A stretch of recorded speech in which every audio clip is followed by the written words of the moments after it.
Mewtwo was hands down the strongest Pokemon in Generation 1, but I think most people watching these videos don't realize just how completely overpowered it was. This is the generation before there were Dark types or Steel types, the generation where Ghost was bugged and didn't even affect Psychic type Pokemon, meaning that there are literally no checks for this Pokemon in the entire game. In fact, when we ran Mewtwo on 0 DVs, minimum battles, with no TMs, and with no vitamins, it completely crushed Pokemon Yellow, with only 2 resets and a real time to get to the Hall of Fame of only 40 minutes.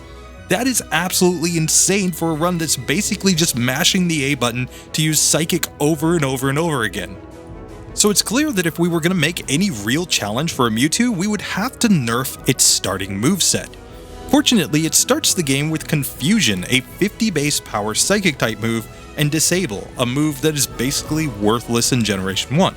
It can also learn TMs that are pretty weak, moves like Water Gun, a 40 base power water type move, and of course it can learn Payday in Pokemon Red and Blue, a 40 base power normal type move.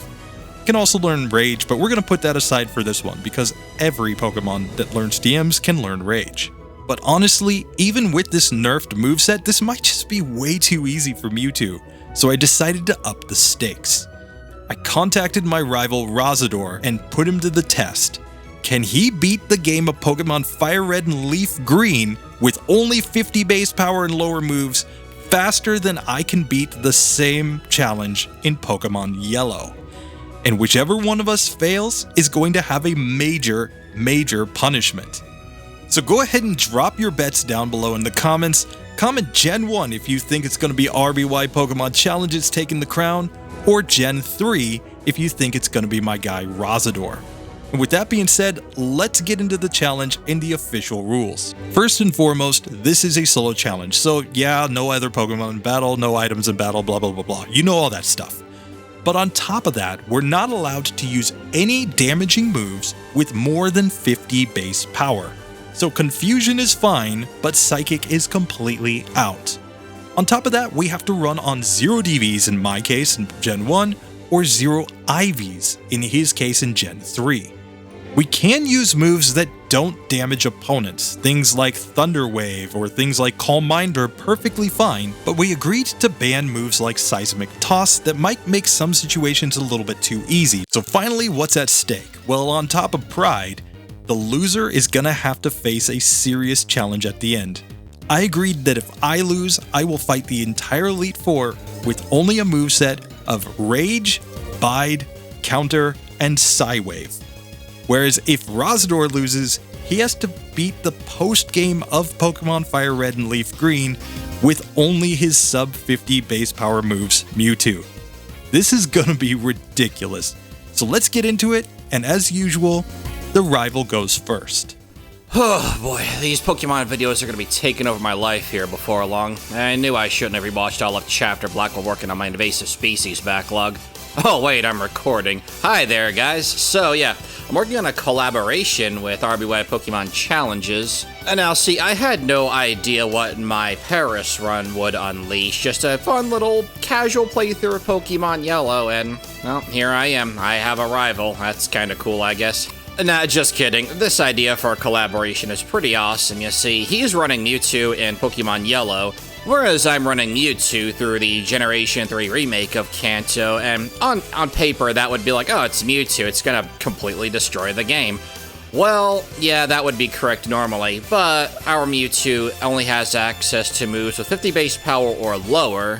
But because I am an old caveman who has not yet learned the ways of PK Hex or Game Hook, I went with the good old resetting route. And because I'm great at keeping pace with the animation on the screen here, I took the little 0 IVs a step farther and went with Careful Nature.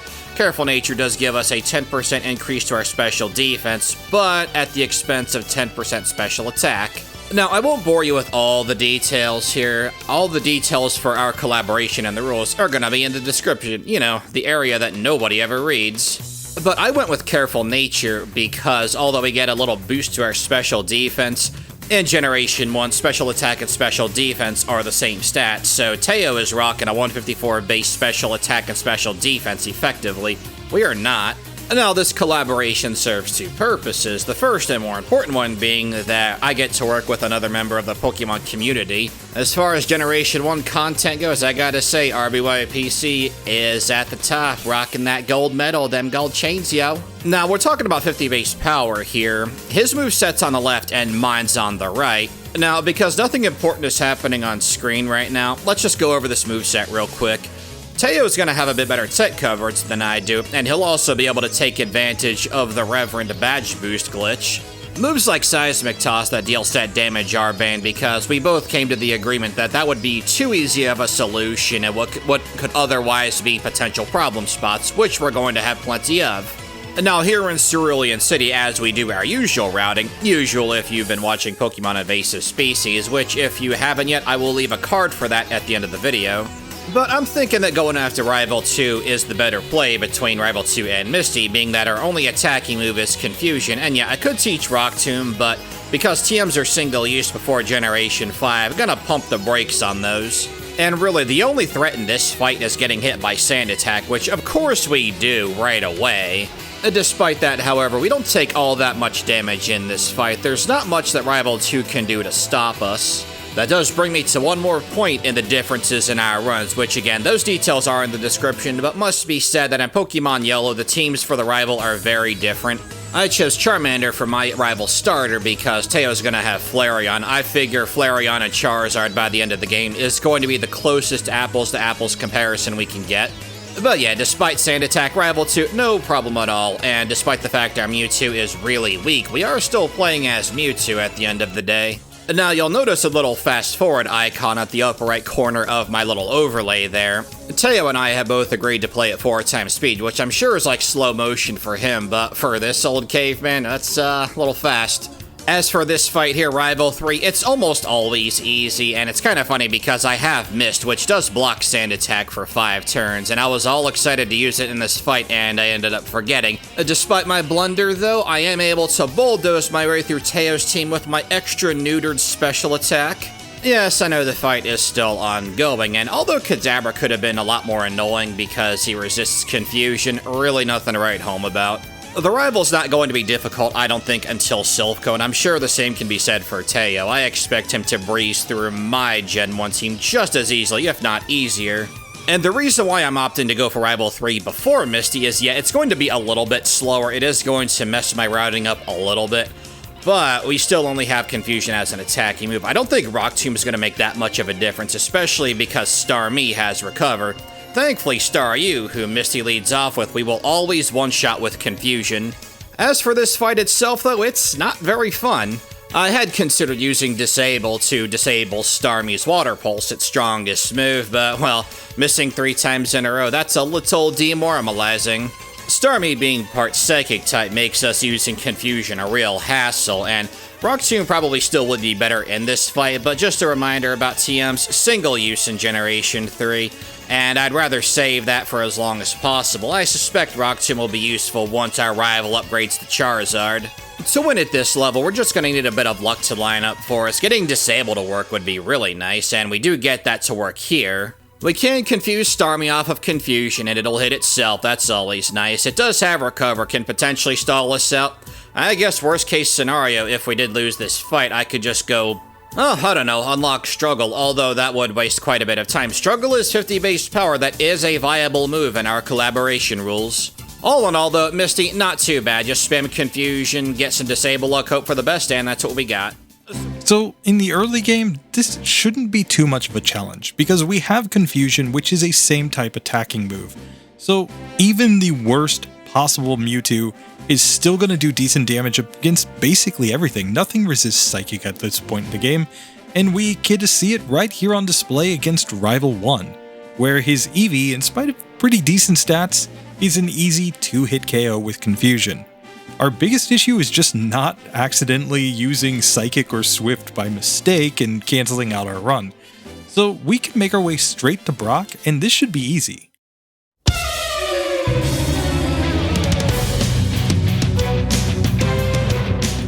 So the Brock fight really just comes down to holding down the A button and using Confusion over and over again. It's a 2-hit KO on the first Geodude, And then we move on to Onyx, where it's another 2-hit KO. Provided we just don't get locked in bind, we win every time. And with the Boulder badge down, we can move on to Cerulean City, but we've got to take on Jesse and James along the way. But at this point, they're just another very easy cannon fodder fight, because we just bam the A button, and yet again, we're going to one-shot every single one of their Pokemon.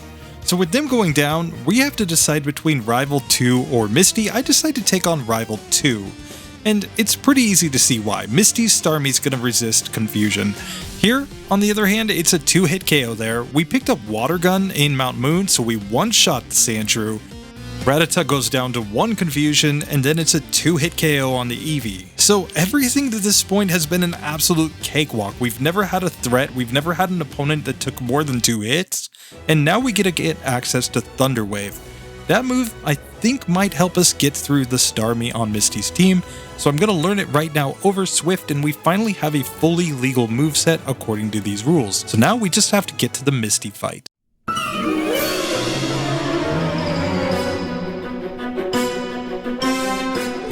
So Misty's Staryu shouldn't be too much trouble because we can just use Confusion and we one-shot it.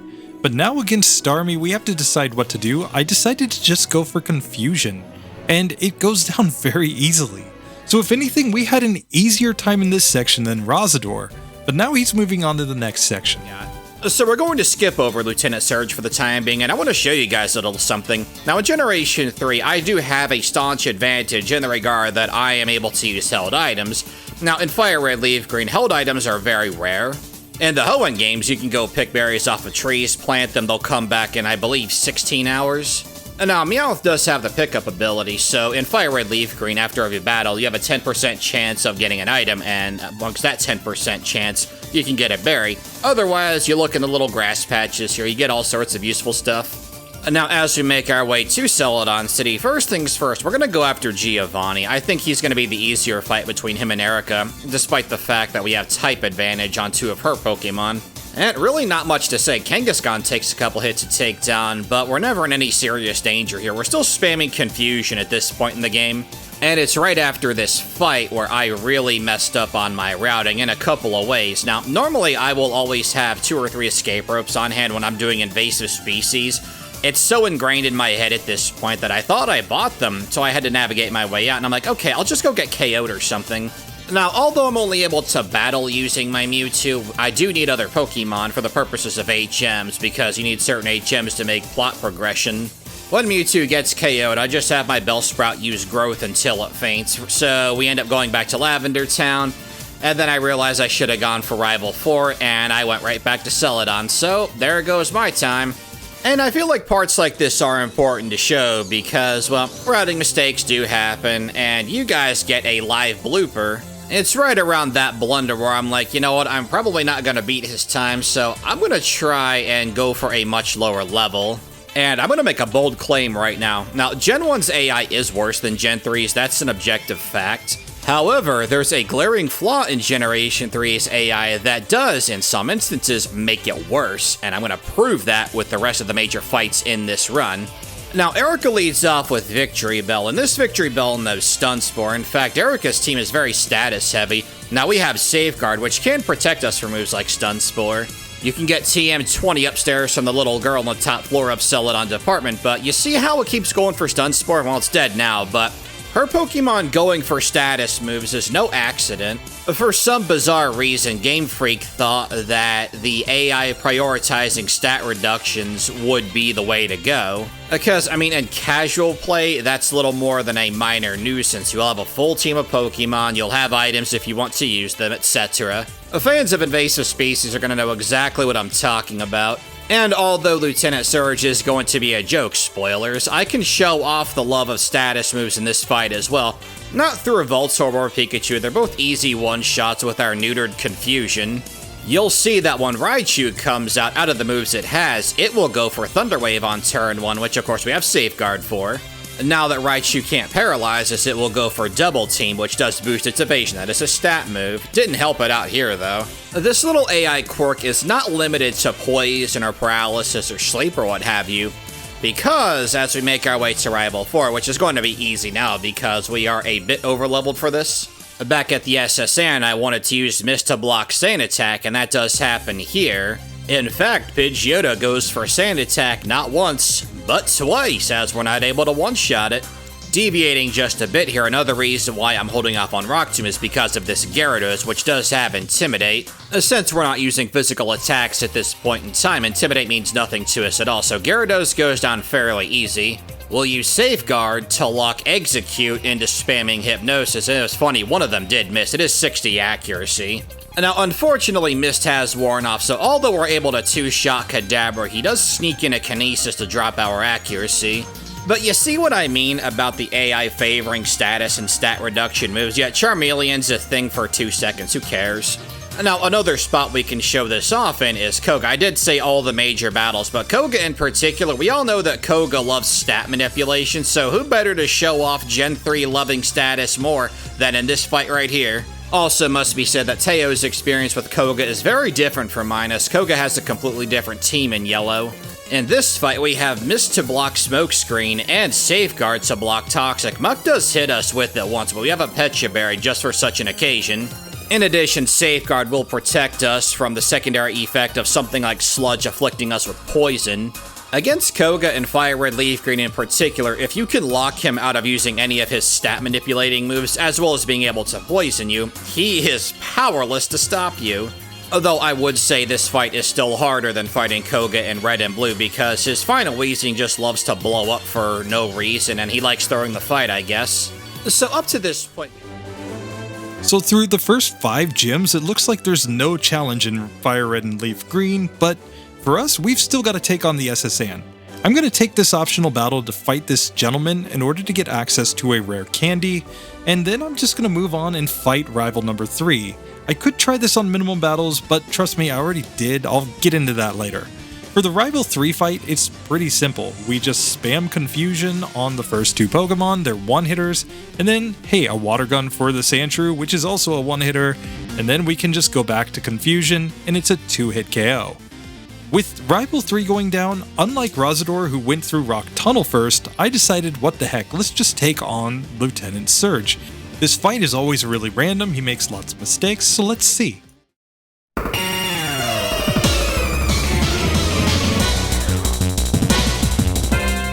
Remember how I said Lieutenant Surge is really random? Well, I went in on half health, and on the first attempt I got a couple of the Confusions to hit. I did get paralyzed, but I just barely missed knocking him out. Okay, I'm just gonna grind this out a couple times.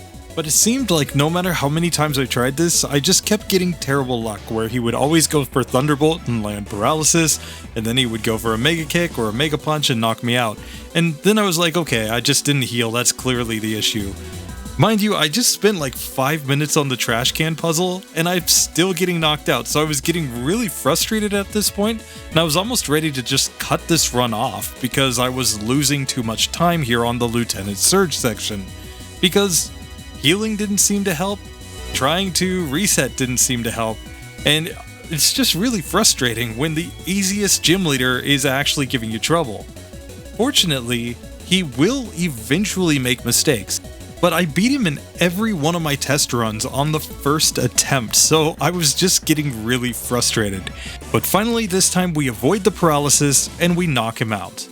So that was terrible, but now we get back to the easy sections of the game.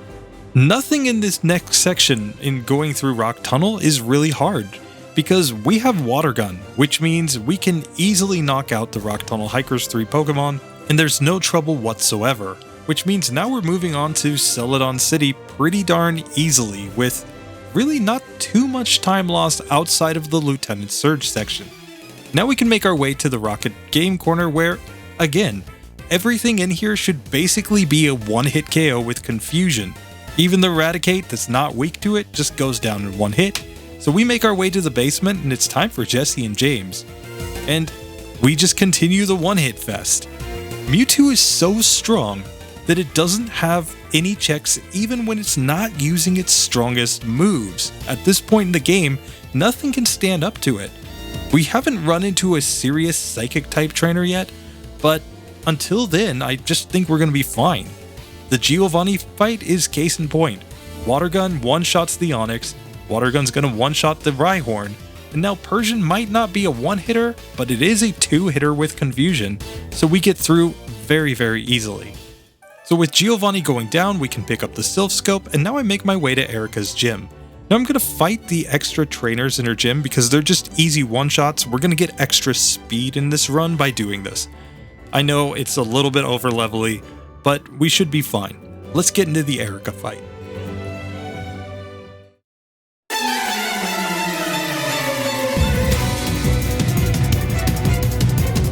Now the Erica fight is really just a matter of getting through Tangela, and Tangela is a two-hit KO at this point. It does lock us in bind, but it goes down very easily, and after that, Weepinbell is a two-hit KO, and the Gloom is an easy one-hit KO. So there we go, 4 gym badges down, no troubles at all.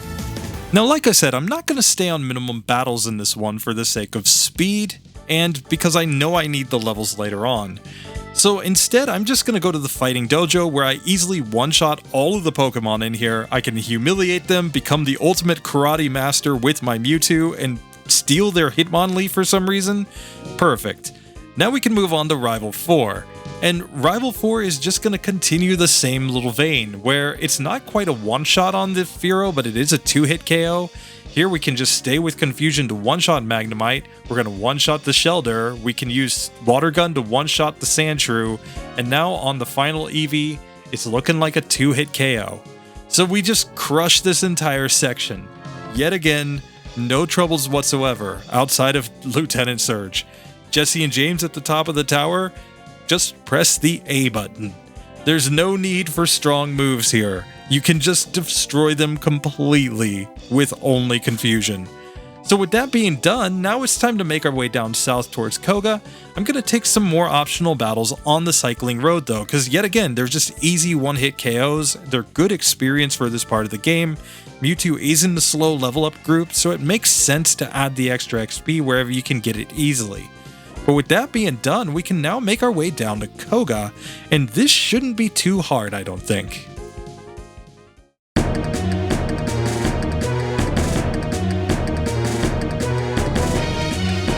Now, I got Reflect just in case I might need it for the final Venomoth, thinking maybe it would do a ton of damage with Leech Life.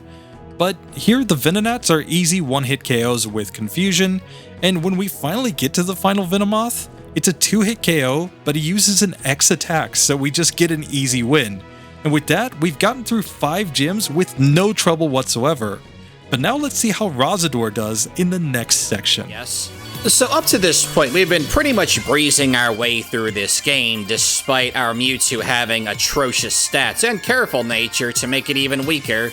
However, Rival 5, the Silphco rival, even in Red and Blue, it's a massive jump in difficulty. That's also true for Yellow, and the Generation 3 remakes of Kanto are no exception.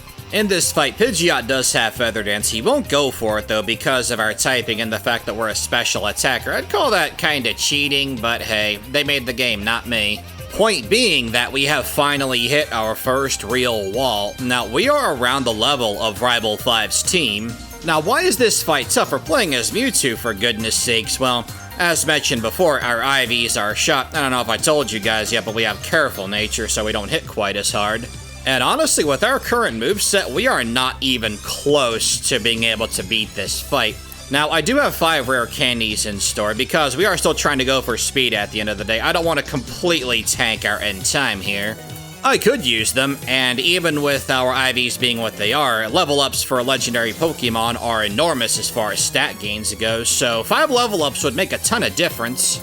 But this is one of the fights where our stat manipulation or stat exploitation, Gen 3 loving status, all that just doesn't work because Pidgeot rarely, if ever, will go for Feather Dance. Sure, the Execute will keep going for Stun Spore, Sleep Powder, whatever it has in this fight. You know, I haven't made it to that point yet. But Rival 5's team is pretty good in Generation 3 as far as that goes. There's not many ways to exploit this. So after sitting here and resetting many times on either Gyarados or Charizard, I finally decide it's time for us to make use of the TM we got from some guy back in Pewter City in the form of Rock Tomb. We do have to tank an extra hit from Pidgeot in order for us to set up this. That's to block the Intimidate from the upcoming Gyarados so that our Rock Tomb damage won't be compromised. Because Mist does protect us from the attack drop, it only takes 2 Rock Tombs to take out the Gyarados, and as the Charizard comes out, it takes 1, baby. Now, we're going to set up Safeguard against Execute because we won't one-shot it, and again, it will just go for the status powders always. It's pretty much free this entire run. Alakazam's not that bad either because it only has Future Sight as an attacking move in this fight. Who would have thought that Rock Tomb would come in clutch for a Mewtwo this late in the run? Now, compared to the Celadon Game Corner, Giovanni's team is better, especially here in Fire Red Leaf Green, because his movesets are actually pretty good. Normally, Poison Point would be a threat to us, but because we're not making contact, we don't have to worry about that, thankfully. This nice upgrade to his team you'd think would pose a bit of a challenge for us, but not really. Ignoring the fact that Nidorino is an obvious one-shot with Confusion, as the Nidoqueen comes out, even with same type attack bonus Confusion, she does survive, and of course poisons us off of Poison Sting immediately, but thankfully the follow-up does take her down. Now that we're poisoned, we are on a bit of a time limit here, a soft timer if you will. Kangaskhan is fairly bulky, so it is going to take a couple of shots to take out. Thanks to Giovanni not picking the best moves, we're able to whittle down the Kangaskhan, and we are dangerously low. But despite the fact that Rhyhorn could finish us off, it goes for Scary Face because, hey, Gen 3 loves status, and Scary Face drops our speed by 2 stages. And now that is a fight we 100% should have lost, but leave it to Gen 3's awesome quirk to snatch defeat from the jaws of victory. Will Sabrina follow suit? Well, probably not, because she doesn't have very many status moves. Well, not ones that we can exploit with Safeguard and Mist, anyway. Interestingly enough, Kadabra is a damage range with Rock Tomb, and that's also very good because she ends up wasting her Hyper Potion, and of course the Venomoth is no trouble at all, 1 Confusion's all she wrote there. And now, Mr. Mime could potentially stall us out, she does have Calm Mind. Sabrina has nothing that can do serious damage to us, although the problem with this fight is that Rock Tomb is only 80 accuracy, so of course we're going to be missing. We do on Mr. Mime. Still though, it only takes 2 to take her down, and although we do hit Alakazam with the next Rock Tomb, we end up missing up until we have just 1 left. Our very last power point of Rock Tomb earns us the Marsh Badge from Sabrina. And this run has officially become trivial until the Elite Four. So Razador seemed to hit a bit of a wall on Rival 5, but will I have the same kind of trouble here in Gen 1?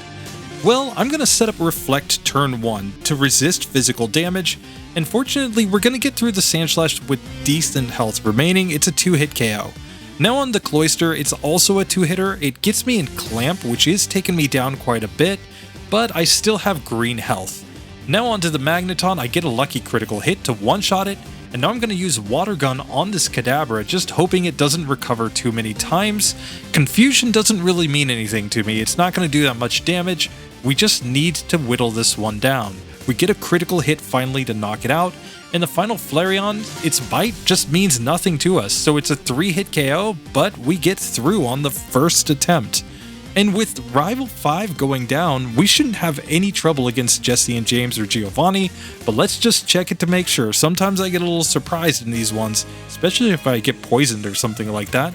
So Jesse and James time, I'm just gonna sit here and mash the A button. I didn't even think it was worth healing. I mean, I'm on 69 HP, why heal any damage? This is a perfect amount of HP. We just knocked them out on the first attempt, no problem. Now we can move on to Giovanni, where, yet again, I'm just gonna skip healing. Who needs healing? Come on. We're just gonna one-shot all of his Pokemon, I think, but let's see. Here on the first Nidorino, 1 Confusion does the job.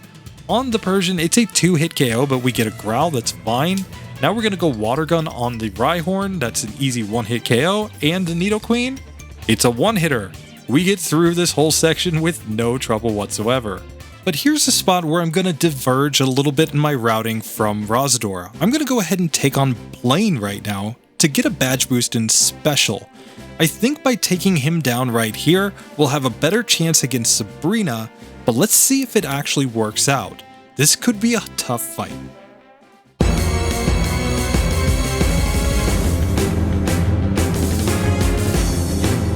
So starting out in the Blaine fight, I'm definitely going to set up Reflect first. I want to have the extra defense, and then I'm even going to use Thunderwave to try to reduce the number of hits that I take. Now I get confused here, which is not great, but Watergun is doing decent-ish damage. But if we take too many hits from Confusion, we're just gonna knock ourselves out, and that's exactly what happened on the first attempt. Okay, well let's try this again, because maybe if we just don't get the worst Confusion luck in the world, we can still get through this one. Again, I'm gonna set up Reflect first. I get confused immediately, but I set up Thunderwave, and now it's a matter of knocking this Pokemon out. Fortunately, Flamethrower didn't do that much, so as long as we can keep this one paralyzed, we can knock it out eventually. Now Rapidash is gonna be a 3-hit KO, but Stomp fortunately didn't do that much. Now on the final Arcanine, it uses Reflect, which doesn't matter. Fire Blast doesn't knock us out, and we take him down on the second attempt. So with Blaine going down, now we can go back and take on Sabrina, and this shouldn't be too terribly difficult. But there is one thing I want to get before I take her on, the Payday TM. Now, Payday isn't actually learnable in Pokemon Yellow, it's learnable by Mewtwo in Pokemon Red and Blue, but we decided to allow it, so I just added the move with Game Hook after picking up the TM. Now, this could be considered cheap or cheating, but it was part of the agreement between me and Razador before this run. So just understand that, and know that this is gonna be the move that I'm relying on as I get into the Sabrina fight. So let's see how this goes and see if we can knock her Pokemon out.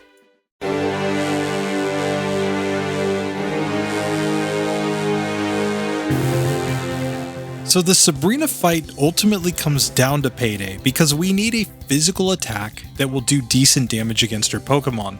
I went in without healing in this one, which was obviously a mistake. I should have healed before this battle, but fortunately she uses Recover quite a few times. Now that Psybeam did an awful lot of damage. I used Confusion to knock out that first Kadabra, and now Psychic takes us down to 2 HP, but it uses Reflect, and Water Gun's enough to win the fight. So there we go, we take Sabrina down, and now Razador and I are on to the end game. Let's see how he goes. 4. Because Teo and I have allowed the use of stat boosting moves, which is great for him because once he gets Barrier, he can use the badge boost glitch in addition to buffing up his defense.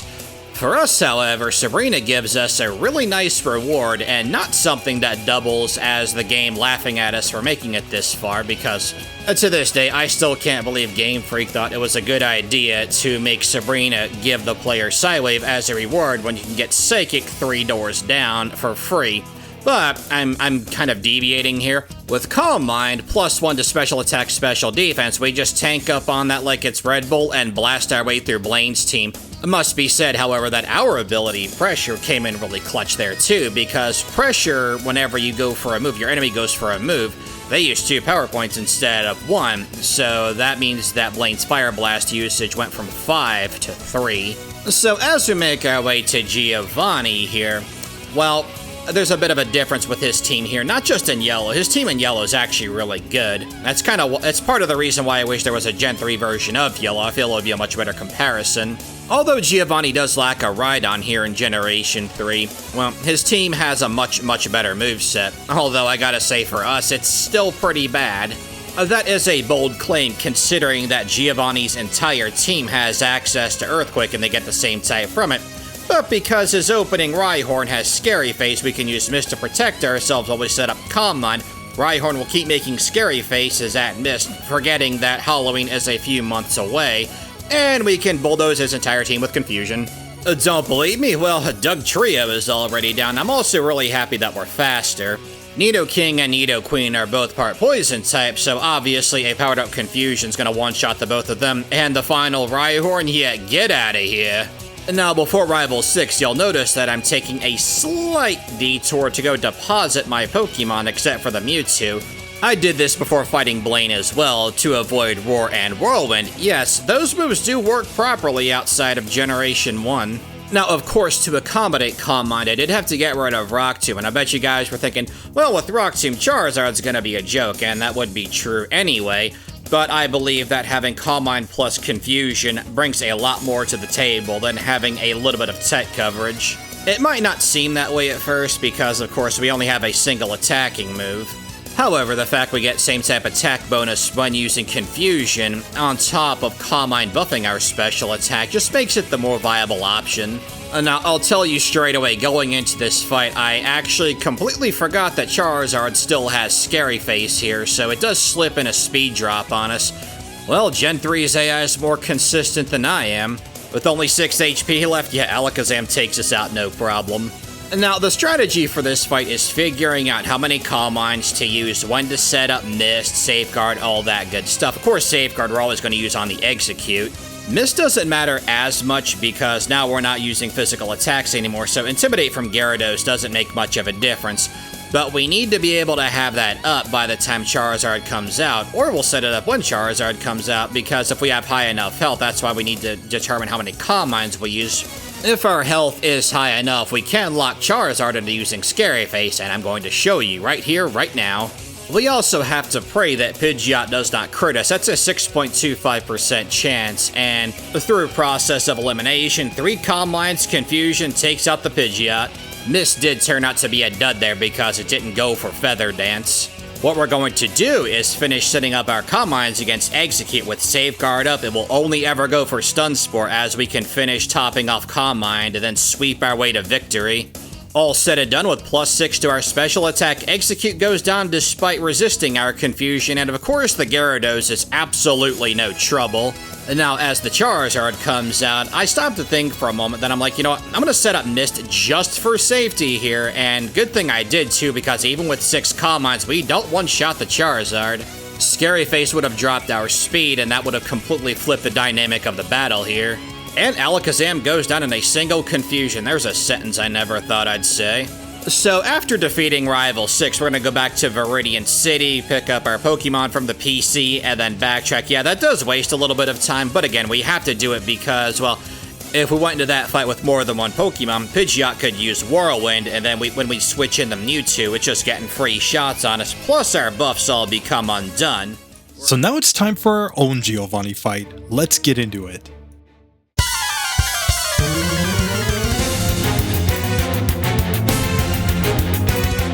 So this could very well be Mewtwo's revenge from the anime, because in the anime he used Mewtwo to destroy Gary.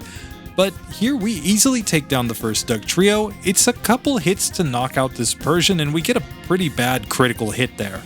Now against the Nidoqueen, it's not quite a one-hit KO, but he guard specs, that's perfectly fine. Against the Nidoking, it also guard specs, so it's perfectly fine. Now we just need to use Water Gun, but I accidentally used Confusion, and I got knocked out. Okay, I'll just reset, that's fine. Well, I didn't save after I beat Sabrina. So I had to fight the Sabrina fight yet again, and this was not too difficult. I went in without healing yet again, just spammed Payday, and managed to knock her out.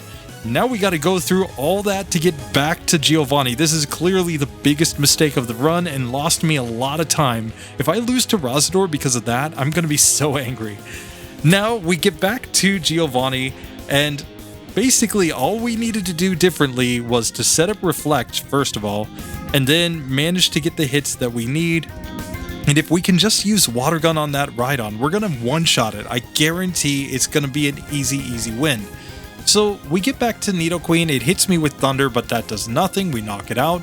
On the Nidoking, we get a lucky crit and we knock it out, and that Water Gun, one-hit KO. So if I had just done that before, I would already be through this fight. But with Giovanni going down, we can now make our way to rival number 6. And this one, yet again, was a little bit tough for Razador, but I don't think it's going to be nearly as hard for us. And it comes down to the fact that we have Reflect, which will reduce the damage that we take from physical attacks. A couple Water Guns will take the Sand Slash down. Now against this Execute, like, yeah, we can get Leech Seeded, but that's fine. It just uses Leech Seed again, which is just a wasted turn. Against the Cloyster, it doesn't have great special, and Aurora Beam doesn't do that much, so it's just a 2-hit KO. Next out is the Magneton. We're just going to use 2 Confusions thanks to a lucky critical hit. Now we can go into Payday on the Kadabra. We get a crit that one-shots it, and now Water Gun, and we don't really care too much about what it uses. It uses Leer, and then we get a Fire Spin, but fortunately the Fire Spin doesn't last too long, and we knock him out. Now we can move on to the Elite Four, but let's see how Razador does there first. We're a little over 5 hours by the time we make it to the Elite Four, and we're going to be squaring down with Lorelei at level 49. Although this fight is challenging, I will say right here, right now, Teo is going to have a way harder time fighting Lorelei than I'm going to. We have Calm Mind to protect ourselves from the brunt of Lorelei's arsenal. And one key thing to note here is that in Generation 1, if you get frozen in battle, you have to get hit by a fire move or use an item to defrost. Here in Generation 2 onward, we have a 20% chance to thaw out every turn. Now, despite 6 Calm Minds, we are still not able to one-shot Dewgong with Confusion, although we are dealing enough damage to where we should be able to two-shot everything on the team except for the Slowbro. With Lorelei for us, though, it really boils down to learning how many Calm Minds to set up to be able to take out the Dewgong in 2 hits. If we're two-shotting it anyway, we might as well not spend all of our time powering it because it can set up Hail. We don't care about Safeguard. Safeguard's a free turn for us. And then it can use Surf, it can use Ice Beam, it can freeze us like it did. It can also critically hit us. Going into this attempt here, I don't go with that idea for a strategy because I'm trying to see how she's going to set out her Pokemon. I was surprised to see Lapras come out second, actually. We have Safeguard and Mist for Confuse Ray and Body Slam's Paralysis effect, respectively. And although we do much better on the second attempt, we're way too weak to fight Slowbro. That critical hit was completely unnecessary. However, if we can get to the Slowbro with decent health, Slowbro has a move we can take advantage of with our Gen 3 Love Status slogan. It's funny too, because in Invasive Species, by the time I get here, I'm so laser focused I always forget about this. But Slowbro has Yawn, and if we set up Safeguard, we can potentially lock it into using Yawn. Slowbro also has Amnesia. We absolutely do not want her using that move. That's +2 to special defense, and we're weak enough as is.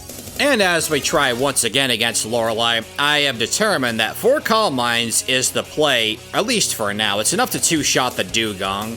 The critical hit was nice, and although this is not enough to two-shot the Lapras, we are able to confuse it after it uses a Citrus Berry, and it takes itself out, so hey, better for us. That's a 10% chance to proc, by the way. We'll set up our last 2 on Cloyster, because Cloyster's whole shtick is stalling out with Protect, Casting, Hail, all that good stuff. Now, the thing about Slowbro's Yawn is that it will like to use it whenever it's about to faint, so that we can fall asleep for the next Pokemon. It does that here. Safeguard protects us. And we're not only protected from sleep, but Jinx's Ice Punch has a chance to freeze. Safeguard blocks that too. Also, minor future editing note here that I did say I was going to set up against Cloyster. I ended up doing against the Slowbro. I actually forgot about that until I was going over this footage. Anyway, as the Jinx comes out, we'll have to set up Safeguard yet again to protect ourselves from that fluke chance we'll get frozen. And, well, if you've seen my Invasive Species series, you'll know how bad my luck can get, and that absolutely would have happened there. And the next 2 fights I really don't even have to bring up because they're completely free. Bruno, yeah, in Generation 1, haha, he's bad. He's a lot better in Gen 3. He's actually one of the tougher trainers in my Invasive Species runs, but here, with Mist, we negate the speed drop from Rock Tomb. We can set up Calm Mind safely and then just sweep his team. Easy peasy, right? I will say this much about the Bruno fight, though, is that I will be making use of every turn I can to set up while we're protected from the speed drop.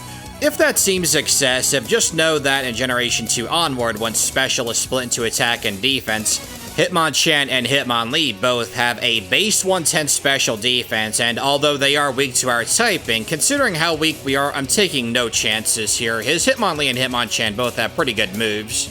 Better safe than sorry at the end of the day, and I was crap-talking Agatha before too, and well, we have Safeguard to block Toxic, and I believe it blocks Confuse Ray as well. I said Mist earlier, I had forgotten which one blocked Confuse Ray.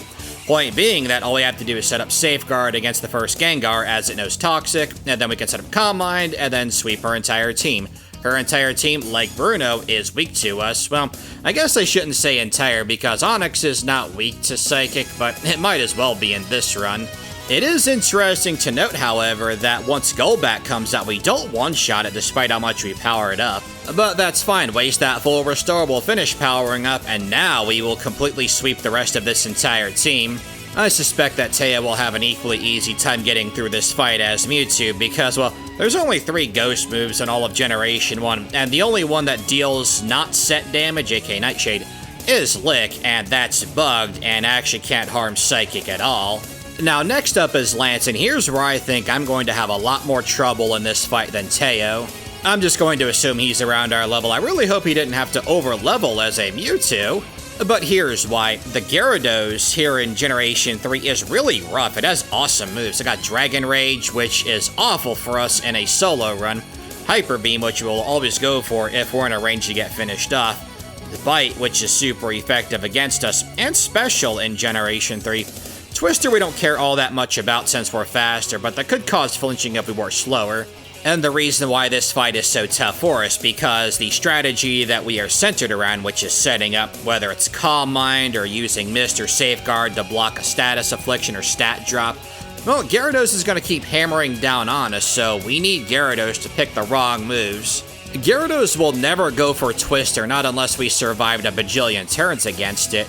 But what we want is for it to go for a Bite because Dragon Rage deals 40 damage, and considering our hit points right here, yeah, we can tank 4 of those. Although after 3 Dragon Rages, Gyarados will always go for Hyper Beam in an attempt to finish us off, and if we can't actually make it past the Gyarados, Aerodactyl's there for cleanup duty. And if, let's say, one-shot Aerodactyl with a critical confusion, Dragonite comes out next, and that thing has crazy good attack, so there's no way we're surviving a Hyper Beam or even a Wing Attack from it.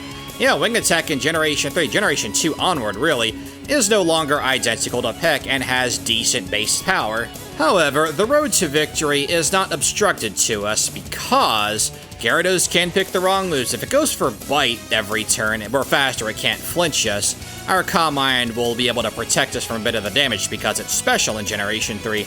And if we get to Aerodactyl with decent health, we can set up Mist. It will go for the Scary Face loop. And then we can finish setting up Calm Mind and fight the rest of his team. We're not going to one-shot the Dragonite without a crit, but we have to have enough health to be able to take a hit from it. And although we did get pretty lucky with the bites, Gyarados here does lay in with a Dragon Rage, and we gotta go for the kill. Thankfully, we get it here. With 78 hit points remaining, we should be good to catch Aerodactyl in the Scary Face Gen 3 Love status loop. Lo and behold, that's exactly what happens. Now, as the Dragonite comes out, I'm thinking, okay, we don't have enough health to survive Hyper Beam, so we're gonna have to do this all over again. We could probably survive a Wing Attack, do good damage to Dragonite. It eats the Citrus Berry, but it misses Hyper Beam. That's a 10% chance. With luck in our favor, with Dragonite missing, well, victory is as good as ours because the Dragonair are much, much less bulky. Actually, they're not bulky at all, so we can take them both out with a single hit of Confusion. Now, you and I both know, my dear hypothetical viewer, that Teo will be using the Badge Boost glitch against us when he squares down with me in his final battle. But can we catch Teo in the Generation 3 status loop? Well, only one way to find out, baby. Let's do this. I'll say this, I like our chances because Pidgeot in this battle has Sand Attack and Feather Dance. I've already talked about why I won't go for Feather Dance, but Sand Attack, it loves that move. With that in mind, we're gonna set up Mist, taking no chances here, and he does go for Aerial Ace, that's fine, doesn't do too much damage. Gotta set up some Calm Mind to get us through this fight here, and as I keep setting up, I'm like, okay, you know what? He sees through our strategy because he's privy to Gen 3 loving status. I decide to test damage after 4 Calm Minds here, and we don't quite one-shot the Pidgeot. That's okay, though. The champion heals, we can use Calm Mind, and we take out Pidgeot. However, we're just way too low on health. Gyarados comes out next, and we do a lot less damage than I thought we would with Confusion, and Thrash is easily able to take us out. Well, let's try again. We're gonna catch Teo in that Gen 3 Love status loop. I know we can do it. Case in point, turn 1 we go for Mist, and we're protected from Sand Attack. Turn 2, Calm Mind and Feather Dance. Yeah, change it up, why don't you?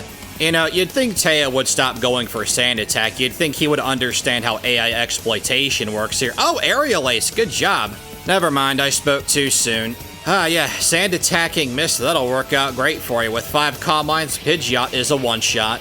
As Gyarados comes out, we're protected from Intimidate. Useless. However, that critical hit is not useless at all. Bye-bye, Gyarados. Now against Charizard, you see me pause for a moment to consider, but I'm like, you know what? Let's go for Confusion, and hey, doubling up on those critical hits, I'd love to see that. Alakazam's up next, and thanks to our tanked-out special defense, courtesy of Calm Mind and our buffed attack, 2 shots is all it takes. I'm setting up Mist against Rhydon just in case, and well, true to form, Scary Face works like a charm. With Rhydon down, it's just us and Executor. We're going to set up Safeguard to block Sleep Powder, and, well, he goes for Egg Bomb on turn 1. That's cool, I guess. And Sleep Powder misses, but I'm going to pretend that Safeguard protected us. I thought Taya would put up a better fight than that, I say it. So as I go through the power plant and pick up all the items that I need on the ground here, I'm gonna just quickly note that I did in fact try this run on minimum battles. It was my first attempt, and of course it's not perfectly optimized, but I was able to get all the way to Lorelei without taking any optional battles, any vitamins. We just basically grinded our way through that section, and our score really wasn't that low. But it wasn't very fast, so we weren't going to beat Razador in a speed challenge by going the minimum battles route. And basically what I found in that one when I hit the wall at Lorelei was the move that I really needed was Barrier. Once I can get to Barrier at level 63, I can get access to the badge boost glitch. So here I'm at level 52, I'm 3 levels higher than Razador when he reached the Elite Four in his run, but I'm gonna just see if it's possible to get through Lorelei at our current level, and if not, we're just gonna use the rare candies to get the move that we actually need. But now we have nothing to do but to fight Lorelei. Let's see if we can just take her down on the first attempt, maybe we get lucky.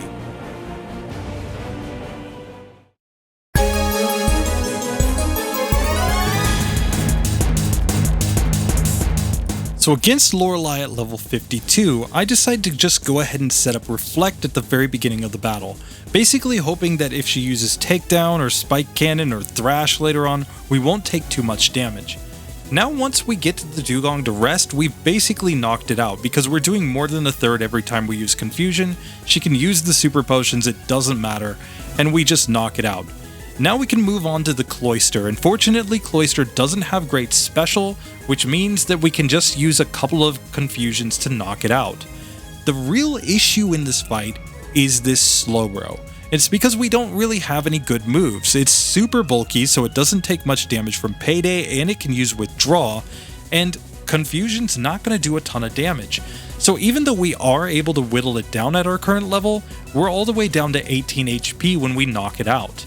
Now Jinx, we can use Payday, and it should do decent damage given the fact that Jinx has low defense, it misses a double slap, then she uses a super potion, but we get the range to knock the Jinx out. We're all the way to the final Lapras, but with only 18 HP remaining, it hits us with a Blizzard, and we get knocked out on the first attempt.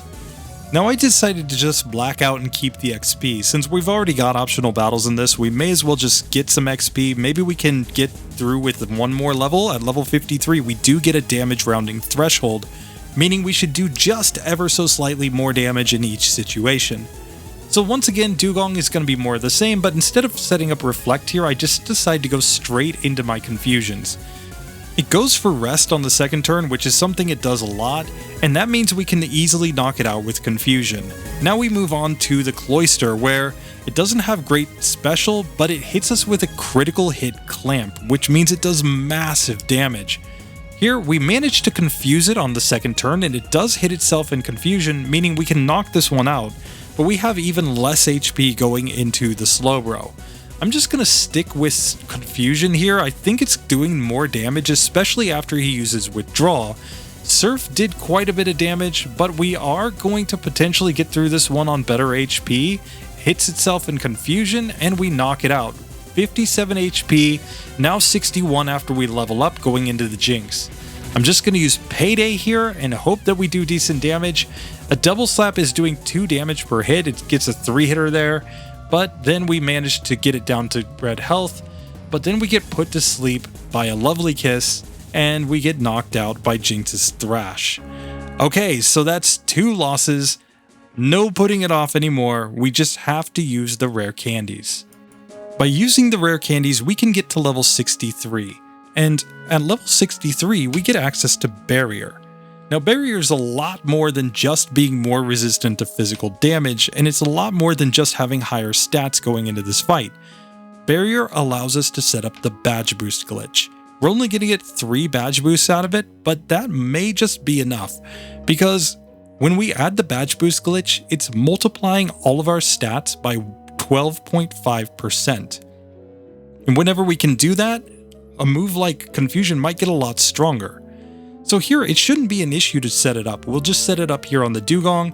I decided to hit it once, just hoping that it would use Rest, but of course, after she used Rest the last 2 attempts, She's not going to use Rest here because I'm actually wanting her to use it. So here, instead, I take a bunch of Aurora Beams, I get an attack drop even, but that's okay, Confusion one-shots there. Now I can use Confusion after boosting up on the Cloyster, and it's a one-hit KO as well. Now on the Slowbro, I use Confusion, and it looks like it's about a 3-hit KO here. She goes for a Super Potion, I think that's fine, and we knock it out. We're still in green health.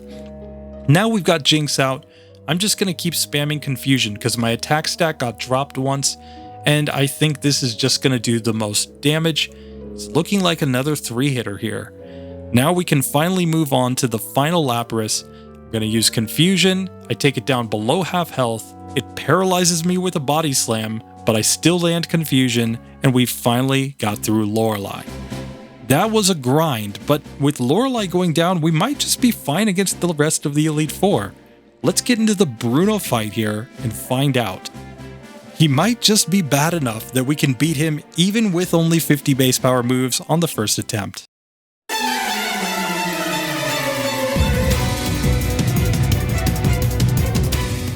So in order to take down Bruno, I basically just need to set up Reflect at the beginning of the battle in order to reduce the damage that I take, but Confusion also does more than enough damage to knock these Pokemon out, so the setup might not actually be required. Here I'm just one-shotting both of the Hitmons, though I do take massive damage from the Hitmonlee.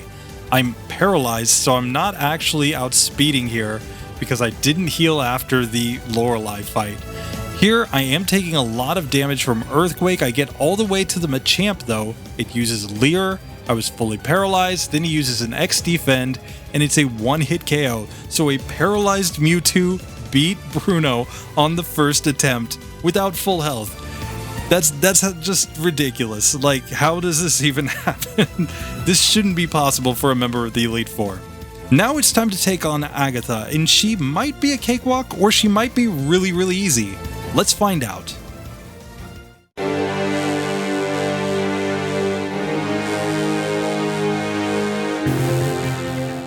Now I made extra sure to heal before Agatha because I don't think we get the same luck here. Fortunately, the first Gengar doesn't really do that much to us. We don't really fear its Mega Drain, it's not that strong. Lick can't damage us. Of course, Substitute does no damage either, so the worst case is Confuse Ray. We just knock it out with a couple of Confusions. We then one-shot the Golbat. We can move on to the Haunter, which is another easy one-hit KO with Confusion. Next up, Arbok, one-hit KO, easy win, and now we've made it to the final Gengar. Here, it's a one-hit KO, and we've taken down Agatha on the first attempt. Basically, Mewtwo's only struggled with Lorelei at this point, and otherwise, no troubles getting through this section of the game. And that's basically what I found when I did my original Minimum Battles run. But now we have to take on Lance, who's going to spam a lot of Hyper Beams. He can paralyze us, or he can freeze us with his Dragonairs, and that Aerodactyl with critical hits could just be the scariest Pokemon so far. Will this be possible? Will we have to take resets? Will we have to level up more? Let's find out.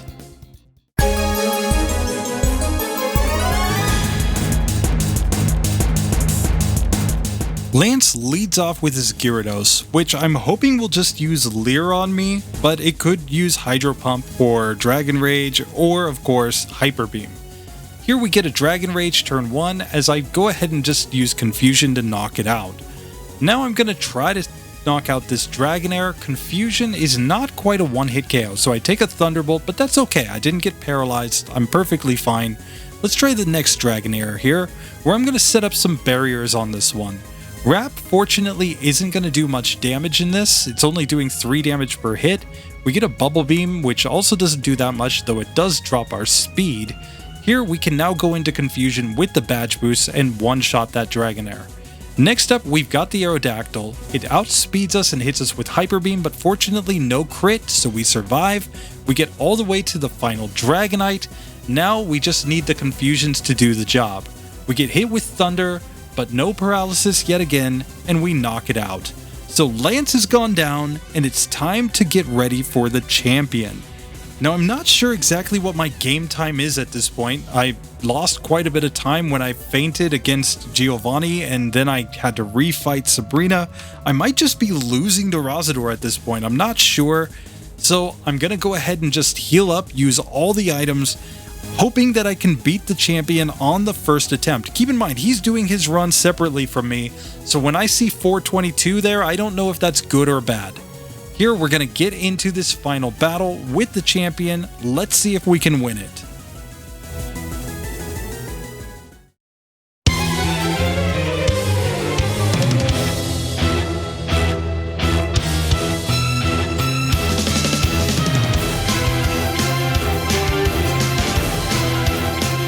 The champion, Razador, is going to lead off with his Sand Slash, and I think there's nothing to do other than to set up the barriers right away. We are hoping to get hit by Fury Swipes, or maybe get hit with Poison Sting. Earthquake's not the best, but as long as it's not a crit, we're fine. We just really don't want to see a Slash here.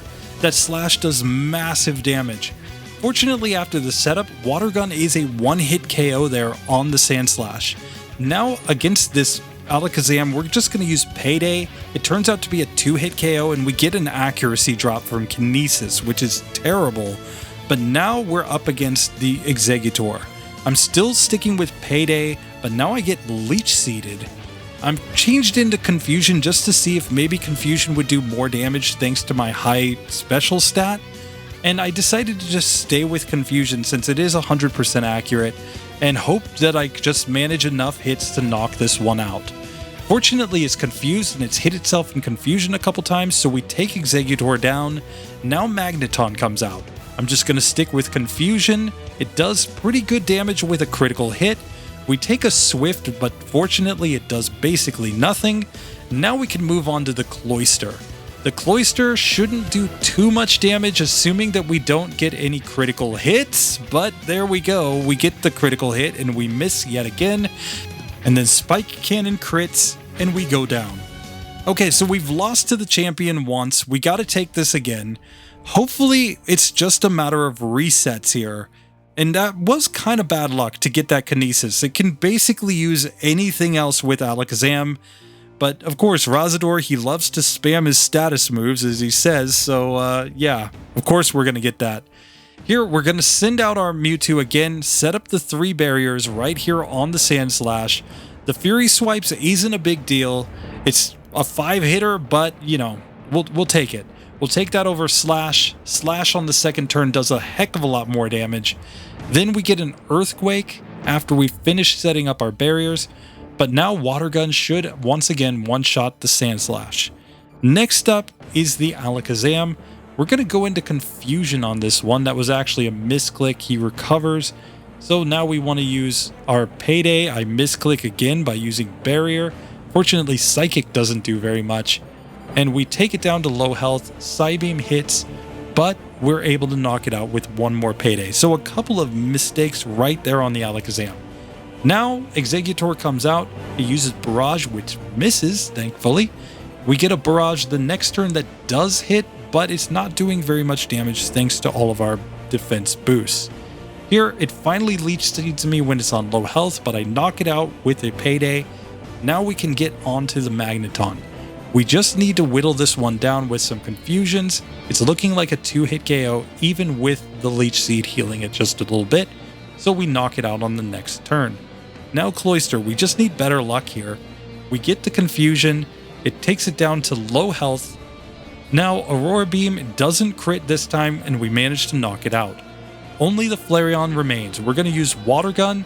That quick attack does basically nothing, and we take it down below half health with the first hit, and one more Water Gun finishes the job. We've beaten the entire game of Pokemon Yellow with this Mewtwo, with a real time of 1 hour and 22 minutes. But what does that mean in terms of game time? Remember, Razador was somewhere around 5 hours, and if we multiply this by 4, because we're playing at 4 times speed, we might be over 5 hours too. But, unfortunately, for Razador at least, the spot where I had to reset meant that my game time actually came out lower, 4 hours and 27 minutes. meaning that we have beaten our rival Razador in this speed challenge, and he's gonna have to do the punishment at the end. But funny enough, I was so convinced that I would lose that I went ahead and did the punishment run anyway. But first, let's just let Razador give his closing thoughts, and if you want to see his post-game challenge, go check out his channel. Link is in the description. Razador, you're awesome, dude. Thank you for taking on this one with me.